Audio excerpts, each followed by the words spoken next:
Hey, it is your buddy Peace and Harmony with you here today. We're zooming in and focusing in a little bit more in depth in terms of the setup of the smear campaign, the setup of the triangulation. When you are in a relationship with a covert narcissist, a malignant narcissist, or a psychopath, an individual who really has a personality disorder, which is typified with a pathological sense of self-absorption, self-importance, entitlement, combined with a lack of empathy. A lack of empathy, which means the ability to connect with, relate to, and understand and value the feelings, needs, wishes, desires of another, a viewpoint of another. So the lack of empathy oftentimes is physiological based. But, nurture versus nurture, it is what it is. It's in all different levels within different people, but they just tend to devalue others, from the flip side. In other words, they are always having to be the one who wins, who comes out ahead. And even if it means exploiting others, withholding information from others, not being there, not being present, not giving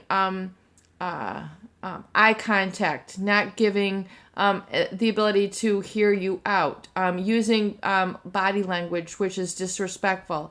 You're always looking at their back. They've always got something in their hand. They're constantly on their phone. You're being, basically told in, more or less, that you're not worth attending to. So people then begin to feel subconsciously and unconsciously, I am not worthy. I am not a person of value.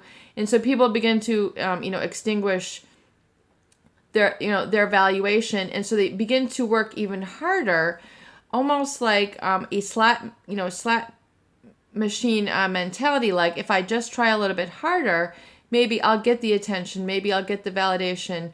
Maybe if I take care of them and then they will then, have a relationship with me. So then, the supply, narcissist supply codependent relationship begins to get set up. That is the setup of, of getting connected with them. So whereas a lot of people would say, that person's too needy, they're this, they're that, they can see it, coming, and they will not, be targeted because they have boundaries. They already have that self-esteem in place.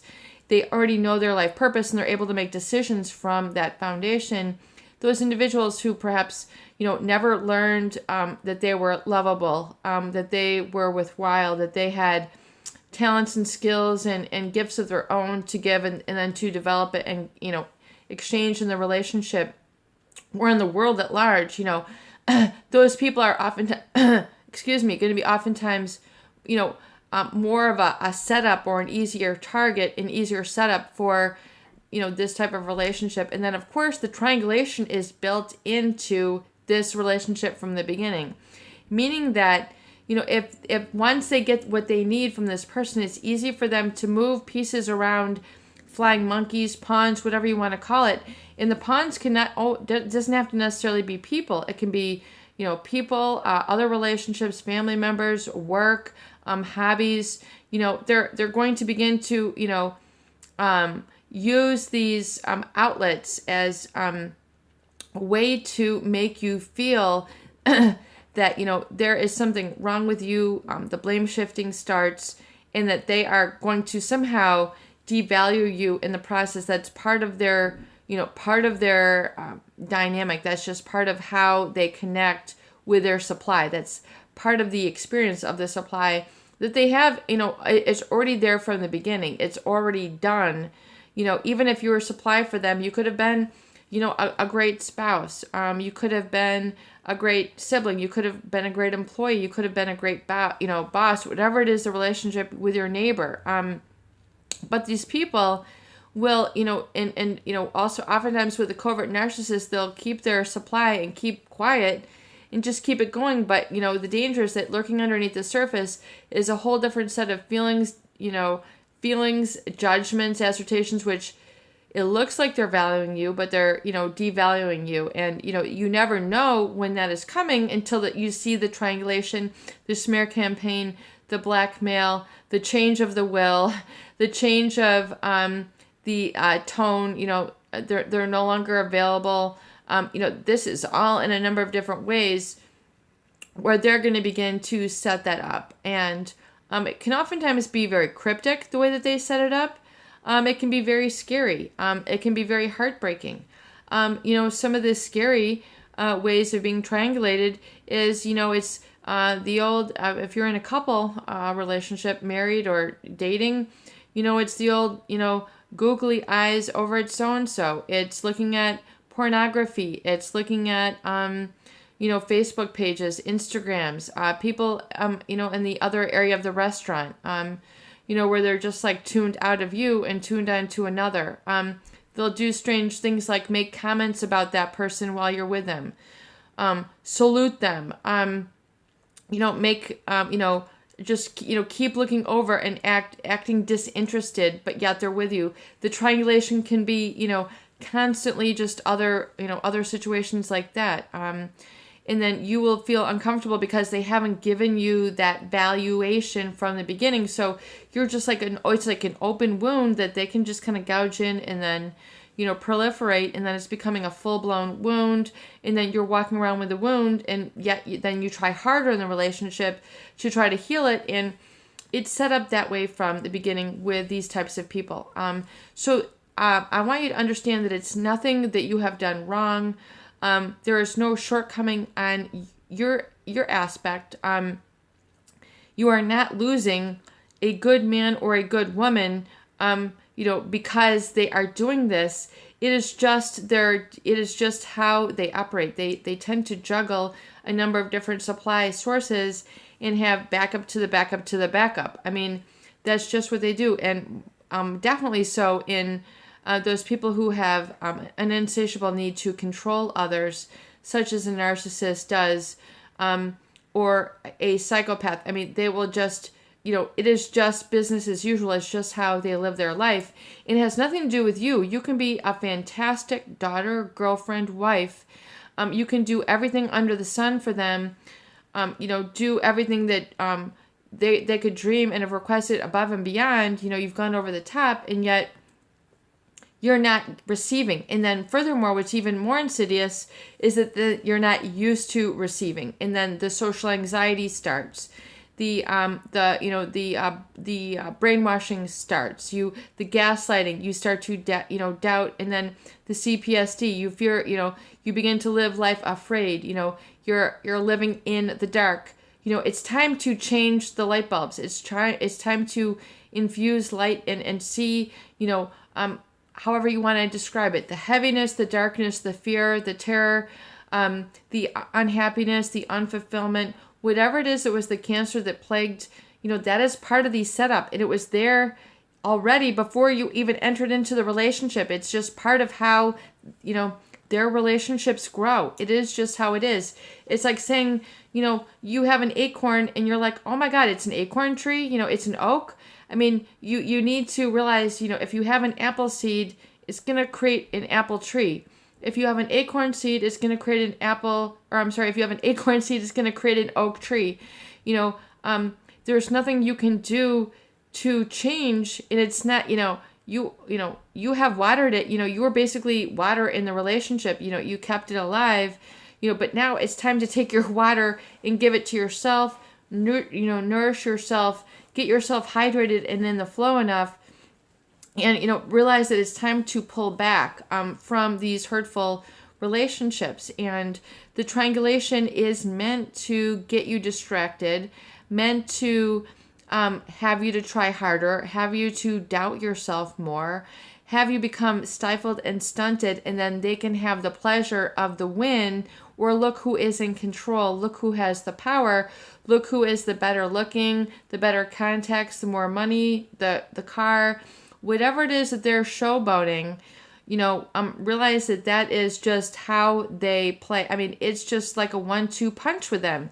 You were there for the one, now it's time for the two, and then, more punches are coming. So it's like, why don't you step out of the way, out of the realm of swinging. They're going to continue to swing. Here they go. You're in the midst of the swing. Let's just step out. Let's just, take a step in the other direction and begin to, get into more of your own affirmation, your own, refocusing and revisioning of your life and retooling. It can take the form of planting of items, things, leaving things around. The triangulation can get very, very, bizarre and cryptic, especially with someone who is psychopathic. You might notice very odd things either written on the wall or like left in your house or, near your car, on your desk, things moved around, looks that they give if you're still around them. It's just, they will go to some very cryptic, meaning mysterious, sort of enigmatic ways. And, they might turn things in your environment so it looks scary. They'll plant scissors that look weird. They will just move things around so that it's kind of a distortion of reality. They'll move chairs, furniture, pictures, have things a little bit off, and then look at you kind of to see how you're reacting, and then kind of have that smirk, that psychopathic smirk, holes in the wall, things written on the wall, things on their clothing, things, it's just how they work. They work very cryptically, messages in the dirt, whatever you want to call it. I mean, they have these very strange things which then people begin to pay attention to and then really become psychologically controlled by. And so, if this is, if you've kind of gotten sucked in, just say, okay, wow, I got sucked in, that is part of, the terror. And so you now need to withdraw back, go no contact, begin to, use your affirmations, your astramations, begin to, calm yourself down and repeat this over and over. And then, assign your feeling into certain blocks of time where you really call it forth, and you use visualization to reinforce it. And in terms of, really incorporating that, it's like a lessons learned, and it's a self-forgiveness process, which I discuss in a number of different videos, where really you need to plug in times for your new emotions.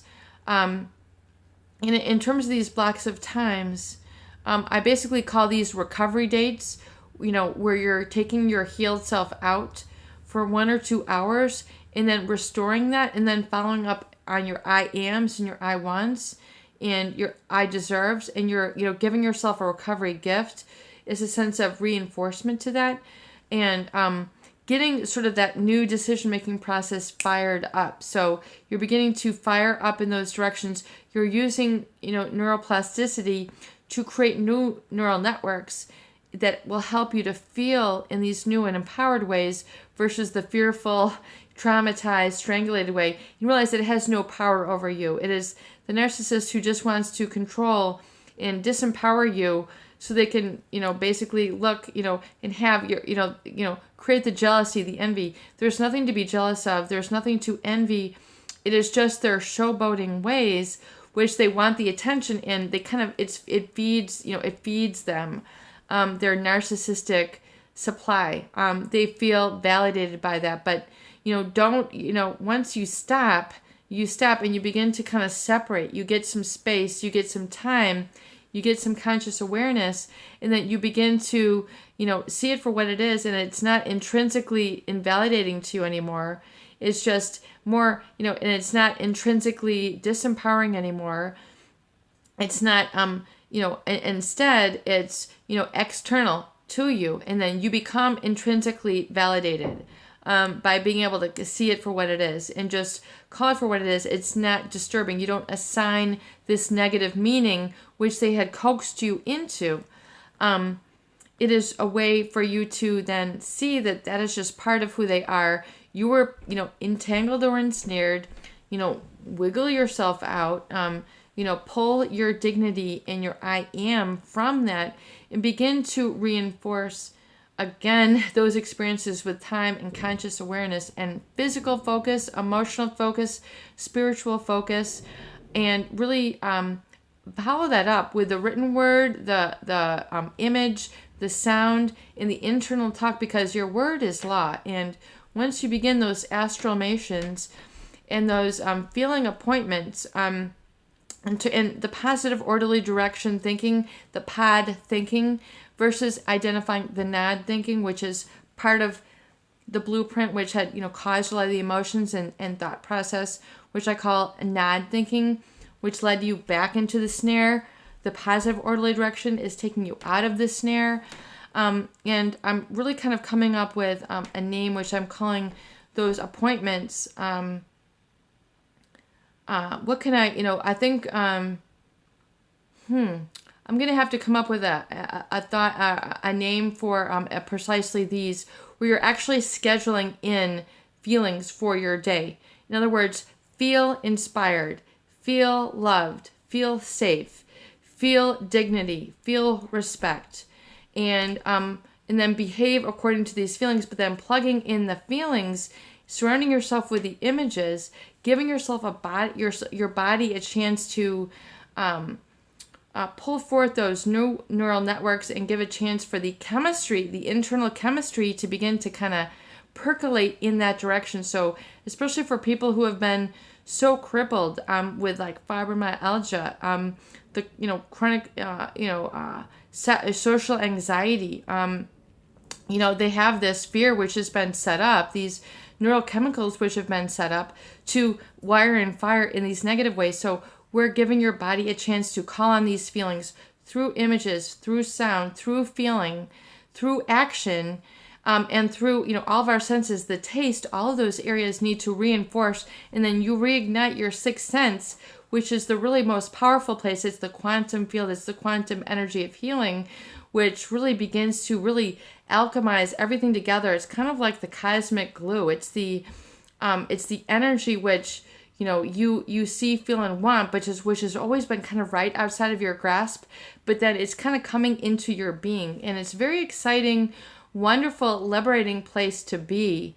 And a lot of people feel the solar plexus, it begins to lift a little bit. It's kind of like feeling lighter in your presence, feeling lighter in your decisions, feeling more of a flow to your stride, where you're taking bigger steps, you're making decisions in the direction of your dreams. You're booking the flight, you're booking the coffee, you're booking the dinner, you're booking the writing. You're actually following up on the things which you had dreamed of. You're booking the little walk down the block. You're booking the trip to your the local horse farm. You're booking the time to go into the art gallery. You're booking the time to go and get the fishing rod. I don't care if you're putting in together a stick in a string. You're doing the stick and the string behaviors. You're going and you're getting the cook pan. You're going and getting some new spices or cooking utensils. You're trying some new little recipes. You're making those little changes in your stride, which over time put you in a whole different place. As I talk about in the positive orderly direction thinking, it's very much like a rocket. The little adjustments that you make from ground make a big difference in the long run, or what we call the torque of the rocket. So the little adjustment makes a really huge difference as to where you land in the long run. And it's the reinforcement that is so crucial, which I talk about in the recovery journal. And I think we're going to do kind of a synopsis, a little bit of a synthesis so we can get all the sections together and begin to chart this and reinforce this and see it, hear it, feel it, know it, and taste it really on all levels, so you can begin to ignite that sixth level, kind of that higher level, that quantum level, where life kind of begins to work for you rather than against you. And the name of the game is joy and happiness and peace and progress and growth and harmony and strength and empowerment and purpose and passion and human potential. And you begin to see that connection in life, like life begins to connect versus, living the life of struggle, defeat, poverty, all that, going that whole direction, which you are then like, you're liberating, as they call it, some people say it's spreading your wings. It's allowing the, kind of the energy of healing to help you to take flight, to help you to take stride. And, I know a lot of people have asked me for like consolidated videos. I am going to be working on those and really, setting them forth in the book so you have one organized place to put this all together. I really appreciate your viewership, and thank you so much for your input, your inquiries, and your insights and your contributions. It really does help inspire me to help keep the content coming, and I know that there is such a need, specifically in this very hurtful and difficult to diagnose and treat area of relationships and emotional, what has been abuse, neglect, and kind of healing through that completely. It is your buddy, Peace and Harmony, with you here today. I hope that these videos do help. Please share, please subscribe for more great tools, videos, discussion, and support.